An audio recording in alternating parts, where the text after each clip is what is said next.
మనం ఏ నాయకుడిని అభిమానిస్తున్నాం ఆ నాయకుడు అనుసరించే విధానాన్ని బట్టి మన విధానం ఉంటుంది, మన మాట, మన ప్రవర్తన ఉంటుంది. ఇది బహుశా నేను మాట్లాడే విధానం కొంతమంది వైఎస్ఆర్సీపీ పార్టీ వాళ్ళకి నచ్చకపోవచ్చు. దానికి కారణం ఏంటంటే వాళ్ళ నాయకుడిని బహుశా నేను తక్కువ చేసి మాట్లాడుతానేమో అనేటువంటి భావన వీళ్ళకు ఉంటుంది. అందుకని దయచేసి వైసీపీ కార్యకర్తలు ఎవరు కూడా ఈ వీడియో చూడకండి, ఎందుకంటే చూస్తే తట్టుకోలేరు. ముఖ్యంగా రాజశేఖర రెడ్డి గారి బిడ్డగా జగన్మోహన్ రెడ్డి గారు రాజకీయాల్లోకి వచ్చిన తర్వాత ఆయన రాజకీయాలు చేసేటప్పుడు ఎంత హోందాగా ఉండాలి, ఎంత గౌరవంగా మాట్లాడాలి, తనకు ఆపోజిట్ అయినటువంటి పర్సన్ని ఎంత గౌరవపదంగా ఆయన మాట్లాడాలి. ఆయన గతంలో మాట్లాడారు, చంద్రబాబు నాయుడు గారు మా నాన్న సమకాలీకులు అని చెప్పేసి మాట్లాడారు. అంటే మా నాన్నగారితో కలిసి రాజకీయం చేసినటువంటి వ్యక్తి అని. అలాంటి వ్యక్తిని సంబోధించేటప్పుడు ఎంత గౌరవపదంగా మాట్లాడాలి, ఎంత హూందాతనంగా విమర్శించాలి. రాజకీయాల పరంగా విమర్శలు చేసుకుంటాం, మనం చేస్తాం, వాళ్ళు చేస్తారు, ఆవేశమైనటువంటి ఆర్గ్యుమెంట్ జరుగుతాయి. కంట్రోల్ తప్పినప్పుడు కూడా కొన్ని పదాలు మాట్లాడతాం మనం.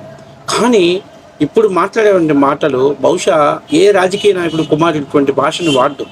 ఈవెన్ ఒక వ్యక్తికి ఇంకొక వ్యక్తికి, అసలు నేనైతే లోకేష్ తోటి జగన్మోహన్ రెడ్డిని కంపేర్ చేయను. ఎందుకు చేయను అంటే లోకేష్ విధానాలు వేరు, లోకేష్ పెంపకం వేరు, జగన్మోహన్ రెడ్డి విధానాలు వేరు, జగన్మోహన్ రెడ్డి గారి పెంపకం వేరు. నేను అంటాను, అది వాస్తవ విషయం. సరే, ఒక చిన్న విషయం, ఎందుకంటే నేను చెప్పాను ఇందాక, వైసీపీ కార్యకర్తలు ఎవరు ఈ వీడియో చూడకండి. చూస్తే మీ ఆత్మగౌరవం, మీ మనోభావాలు దెబ్బతింటాయి. ఖచ్చితంగా మీరు నా మీద కామెంట్ పెడతారు. కానీ మీరు ఎప్పుడైనా మీ నాయకుడిని కలిసినప్పుడు, జగన్మోహన్ రెడ్డి గారు ఇట్లాంటి భాషను మనం మాట్లాడవచ్చా, ఇటువంటి భాషను మనం ప్రయోగించవచ్చా, మనం రాజకీయాలు చేస్తున్నామే, మనం ప్రజలకు మేలు చేయాలనే ఉద్దేశంతో రాజకీయాల్లోకి వచ్చామే, కానీ మనం మైక్ ముందు మాట్లాడేటప్పుడు ఇటువంటి లాంగ్వేజెస్ని మనం వాడుతున్నాము, ప్రజలు మనల్ని యాక్సెప్ట్ చేస్తారా? ఒక్కసారి ఈ విషయంలో మీరు లోకేష్ని చూసి నేర్చుకోండి. లోకేష్ ఎంత గౌరవంగా మాట్లాడుతున్నాడో చూసి నేర్చుకోండి. లోకేష్ భారతిరెడ్డి గారిని మాట్లాడినా, విజయమ్మ గారిని మాట్లాడినా, షర్మిలా గారిని మాట్లాడినా గౌరవ పదంతో మాట్లాడతారు. కానీ జగన్మోహన్ రెడ్డి ఎప్పుడు మాట్లాడినా హెరిటేజ్ డైరీ, భువనేశ్వరి అంటే ఏంటి? అది సంస్కారం ఏంటి? పెంపకంలో తేడానా, లేకపోతే మరే ఇతర తేడానా? సో తాజాగా ఇప్పుడు ఒక వీడియో చూశాను నేను.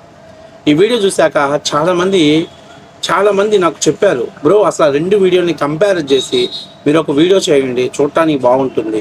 అసలు జగన్మోహన్ రెడ్డి గారు ఆయన ఒక పొలిటీషియన్గా చూడకండి, ఒక కామన్ మ్యాన్గా, సార్ సొసైటీలో మనం బతుకుతున్నాం, ఇలా ఉండాలి, ఇలా బతకాలి, ఇలా మాట్లాడాలి, మనకంటే పెద్దవాళ్ళని ఇలా గౌరవించి మాట్లాడాలి. ఆ గౌరవాన్ని, ఆ సంస్కారాన్ని మనం కోల్పోతే మనిషి కాదు, మృగాలం కంటే దారుణంగా ఉంటాం అని నాకు కొంతమంది చెప్పడంతో తప్పనిసరి పరిస్థితి తప్పక ఈ వీడియో చేస్తున్నా. బహుశా ఈ వీడియో వైసీపీ కార్యకర్తలకు నచ్చదు, అయినా కూడా వీడియో చూడండి. మీరందరూ కూడా వీడియో చూసిన తర్వాత మీ అభిప్రాయం తెలియజేస్తారని నేను మనస్ఫూర్తిగా కోరుతున్నాను. గట్టిగా కళ్ళు మూసుకుంటే మరో 3 సంవత్సరాలలో చంద్రబాబు నాయుడు ఎగిరిపోతాడు. ముఖ్యమంత్రిగా ఉన్నావు, నీ జీవితానికి బహుశా ఇది ఆఖరి ఎలక్షన్ కావచ్చు. రామకృష్ణ అని అనుకునే ఈ వయసులో కనీసం ఆ మాటలన్నా అనుకుంటే పుణ్యమన్నా వస్తుంది. ఈ మాదిరిగా చేస్తే నరకానికి. చూశారు కదా జగన్మోహన్ రెడ్డి గారు, మరో 3-5 ఏళ్లలో ఎలాగో చచ్చిపోతావు, వయసు అయిపోయింది. చివరి దశలో రామకృష్ణ అనుకుంటూ కొంచెం మంచి విలువలతో కూడినటువంటి రాజకీయాన్ని చేయండి, లేకపోతే చచ్చిపోతే నరకానికి పోతాం. ఎవరి గురించి మాట్లాడాడు? జగన్మోహన్ రెడ్డి గారి తండ్రితో సహచరుడు, రాజకీయ సహచరుడు అయినటువంటి సమకాలికుడు, సహచరుడు కూడా కాదు, సమకాలికుడు అయినటువంటి చంద్రబాబు నాయుడు గారి గురించి ఆయన మాట్లాడాడు. ఇప్పుడు చావుల్ని డిసైడ్ చేసేది ఎవరండి? నువ్వు అనుకుంటే జరిగిపోయే పని అయితే నువ్వు తెల్లారు లేసిన దగ్గర నుంచి అందరూ చచ్చిపోవాలని కోరుకుంటావు. నీకు ఎవరు ఎగనెస్ట్గా ఉన్నారో అందరూ చచ్చిపోవాలని కోరుకుంటారు. సరే, బహుశా బాబాయ్ విషయంలో ఏదో వర్కౌట్ అయితే అయిందేమో, కానీ అందరి విషయాల్లో అది వర్కౌట్ అవ్వదు. నువ్వు నీ రాజకీయ ప్రత్యర్థి ప్లస్ నీ తండ్రి స్నేహితుడు, నీ తండ్రికి సమకాలికుడు అయినటువంటి వ్యక్తిని ఇటువంటి భాషను మాట్లాడుతున్నావు. చావుని ఎవరు డిసైడ్ చేస్తారండి? చంద్రబాబు నాయుడు గారి కంటే కూడా వయసులో తక్కువ ఉన్న వాళ్ళు చనిపోయారు. ఏదో కారణాలు, వాళ్ళకు ఉన్నటువంటి జబ్బులో, మరి ఇతర కారణాలు, రోడ్డు ప్రమాదాలు, యాక్సిడెంట్లో, లేకపోతే హెలికాప్టర్ క్రాష్ అయ్యో, ఇట్లాగే ఎవరికి వాళ్ళు. అంటే మనం పుట్టించినటువంటి వ్యక్తి మనం ఎప్పుడు చనిపోవాలో కూడా డిసైడ్ చేశాడు అనేటువంటిది హిందువుల యొక్క ప్రగాఢ నమ్మకం. కాబట్టి ఎవరు ఎప్పుడు చనిపోవాలి, ఎవరు ఎప్పుడు చనిపోవాలని డిసైడ్ చేసేది ఎవరు చేస్తాడు? పైన భగవంతుడు. నువ్వు చంద్రబాబు నాయుడు మీద అంత కోపం, అంత కసి, అంత బాధ, అంత ఆవేదన నీలో ఉంటే అసలు మీడియా ముందుకు వచ్చినప్పుడు అసలు చంద్రబాబు నాయుడు టాపిక్కే మాట్లాడకుండా స్కిప్ చేసేది. కానీ ఈరోజు నువ్వు ఇటువంటి భాషను మాట్లాడావే, చాలామంది వైసీపీ కార్యకర్తలు కూడా నీకు సపోర్ట్ చేస్తున్నారు. అంటే ఆవు చేలో మేస్తే దూడగెట్టును మేస్తుందా? నిన్ను చూసి నీ కార్యకర్తలు అలా తయారయ్యారు. అరే గంగమ్మ జాతరలో పొట్టేళ్ళు టప్ నరికినట్టు రప్పా నరుకుతామంటే మీరు కనీసం అరే మన కార్యకర్తలు ఏదో వాళ్ళు ఏదో గంజాయి కొట్టు పిచ్చినా కొడుకులు మాట్లాడారు, మనం ప్రజల్లోకి రేపు వెళ్ళి ఓట్లు వేయించుకోవాలి, ఈ రప్పా నరుకుతామంటే ఓట్లు ఎవడేస్తారా అంటే ఆలోచన లేకుండా వాళ్ళకు బూస్టింగ్ ఇచ్చేలాగా గంగమ్మ జాతరలో పొట్టేలు తల నరికినట్టు సినిమా డైలాగ్ చెప్తే తప్పేందన్నావు. ఇలా ఏకంగా ఒక డీజే సాంగ్నే పెట్టేశారు. పెళ్ళిళ్ళకి అదే పాట, సావుల కాడ అదే పాట, తద్దినాల కాడ అదే పాట, చివరికి ప్రాబ్లం మీద కూడా అదే పాట పెట్టారు. అంటే రాష్ట్ర ప్రజలకు ఏం చెప్తున్నారు? నా కొడకల్లారా నాకు అధికారాన్ని ఇస్తే నడి బజార్లో నరుకుతాను మిమ్మల్ని అని మీరు ముందే డైరెక్ట్గా చెప్తే ప్రజలు ఎవరైనా మీకు ఓటేస్తారా? సరే, మేబీ దాని గురించి కూడా నేను మాట్లాడదలుచుకోవట్లా. సంస్కారం అనేది ఇప్పుడు లొకేషన్ చూసి నేను నేర్చుకోమన్నాను. మరి లొకేషన్ చూసి ఏం నేర్చుకోమన్నానో ఒకసారి మీకు ఇప్పుడు వీడియో చూపిస్తా. ఈరోజు శాసన మండలిలో ఒకటి జరిగింది. మొన్న బొత్స సత్యనారాయణ గారికి సభలో ఉన్నప్పుడు ఆయనకి హార్ట్ స్ట్రోక్ రావడం జరిగింది. ఒకటిని ఆయన హాస్పిటల్కి తీసుకెళ్లారు, ట్రీట్మెంట్ చేశారు, కోలుకొని ఆయన ఈరోజు శాసన మండలికి వచ్చాడు. ఆయన చూసినటువంటి నారా లోకేష్ గారు ఎలా ట్రీట్ చేశారనే దాన్ని చూస్తేనే పెంపకంలో ఎవరిది తేడా ఉంది, మ్యానుఫ్యాక్చర్ డిఫాల్టా లేకపోతే మా బతుకులు ఇంతే, ఎలక తోక తెచ్చి ఏడాది ఉతికిన దానికి ఉంటాడు కదా, అది రంగు మారదు, దానికి ఇంకోటి మారదు, లేకపోతే కుక్క తోక బద్దలేసి కట్టినా అది మళ్ళీ బద్దుప్ప తీసినంటే వంకర పోయింది అన్నట్టు మా బతుకులు ఇంతే అనేది ఇప్పుడు మనకు క్లియర్గా అర్థమైపోయింది. సో కాబట్టి కనీసం జగన్మోహన్ రెడ్డికి నేను రిక్వెస్ట్ చేస్తుంది ఏంటంటే అట్లీస్ట్ లోకేష్ వీడియోలు చూసి నేర్చుకో, తప్పేం లేదు. లొకేషన్ చూసి నేర్చుకో, ఎలా ఉండాలి అనేదాన్ని నేర్చుకో. ఒకసారి చూడండి, ఈ వీడియో చూడండి. లోకేష్ గారు బొత్స సత్యనారాయణ గారిని ఎలా ట్రీట్ చేశారు. బొత్స గారు నమస్కారం అండి. హలో గారు, లోకేష్ గారు మీతో. బొత్స గారు చూస్తాం చాలా ఆనందంగా ఉంది అధ్యక్ష, ఎందుకంటే కొంచెం అనారోగ్యం వల్ల గురుగారు ఇబ్బంది పడ్డారు. It's nice to see you sir, welcome back to the house.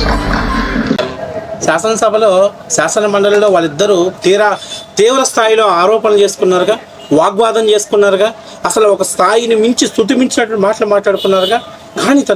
కానీ బొత్స సత్యనారాయణ గారికి హెల్త్ బాగాలేకపోతే ఆయన రికవరీ హాస్పిటల్ నుంచి వచ్చినప్పుడు లోకేష్ ఎలా ట్రీట్ చేశాడు, ఎంత హుందాగా ట్రీట్ చేశాడు. ఇలా వైసీపీ కార్యకర్తలు అంటున్నారు, అరచి మన బతికేంద్ర కుక్కల కంటే హీనంగా ఉంది.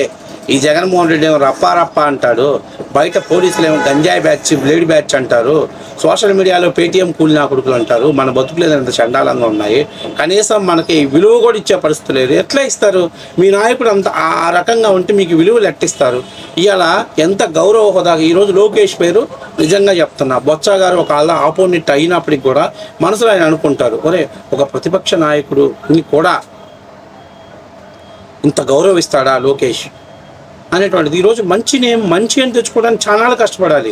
చెడ్డాన్ని చెప్పుకోవడానికి ఏముంది, పోతా ఒక తందన్నా కూడా అది ఎదనా కొడుకురా అంటారు. కాబట్టి నేను చెప్పేందంటే లొకేషన్ చూసి నేర్చుకో, రాజకీయాల్లో మార్చుకో, పెద్దవాళ్ళని గౌరవించు, తల్లి చెల్లిని కూర్చోబెట్టి మాట్లాడుకో. సరే వాళ్ళు ఎట్టా రారనుకో, వాళ్ళ ఆస్తి పంపకాలు జరగవు, అవి రావు అనుకో, వాళ్ళు రేపు ఎలక్షన్ టైం నాటికి వాళ్ళు ఎక్కడోసారి పరారైపోతారు. కానీ రాజకీయాలు గౌరవంగా హోందాగా చేయి జగన్మోహన్ రెడ్డి. ఏంటి ఈ రప్పా నరుకుతానంటావేంటి, లేపేస్తానంటావేంటి, చంపేస్తానంటావేంటి? అసలు ఎవడన్నా చంపుతావంటే ఓట్లేస్తాడా? ఆ మాత్రం ఆలోచన నీకు లేదు. అట్లీస్ట్ లొకేషన్ చూసి నేర్చుకో. పప్పు అన్నావు, ఇవాళ మీ అందరూ తుప్పు వదలగొట్టేస్తున్నాడు. శాసన మండలి ఆయన మాట్లాడితే మీ వాళ్ళకి ఫీజులు ఎగిరిపోతున్నాయి. కాబట్టి దాన్ని నేను చెప్పేది ఏంటంటే, నువ్వు తెలుగులో పుట్టి తెలుగులో చదువుకొని తెలుగులోనే ఉండి కూడా నీకు తెలుగు సరిగ్గా రావట్లేదు. ఎవడో స్క్రిప్ట్ రాయాలి, దాన్ని చదవాలి.